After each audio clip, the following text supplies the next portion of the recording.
مرکز مطبوعات وزارت کارهای داخلی تاجیکستان از هلاکت باز یک کودک خردسال در زیر چرخ ماشین رهگذر خبر داد. این حادثه در یک دهه در کنار ترسانزاده در غرب جمهوری رخ داده است.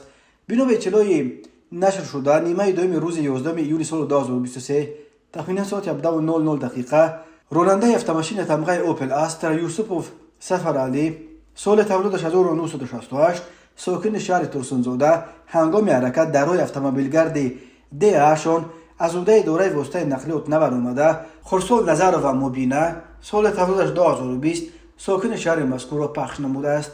در نتیجه خردسال نظر و مبینه جراحت‌های وزن جسمانی برداشته در بیمارخانه بستری گردیده است.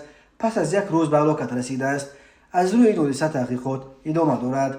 مرکز مطبوعات وزارت کارهای داخلی تاجیکستان قبلا خبر داده بود که شام 11 ایون سال 2023 در بین کمتر از یک ساعت در دو صدمه در حدود ناحیه مشچو دو مرد سالخورده، یک 60 ساله و دومی 66 ساله به هلاکت رسیدند. در عموم تنها طی روزهای 9 11 ایون سال 2023 در 10 صدمه در راههای کشور دست کم 12 نفر جان باختند.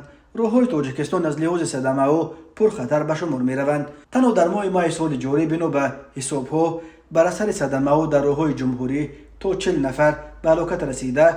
از اول ماه ایون درباره در صدمه ها جان باختن علاقه حدود 20 نفر دیگر خبرها به دست رسیدند. بنا به آمار وزارت کارهای داخلی سال 2022 بر اثر 1096 صدمه در راههای جمهوری 416 نفر به هلاکت رسیدند و 1197 تن دیگر مجروح شدند.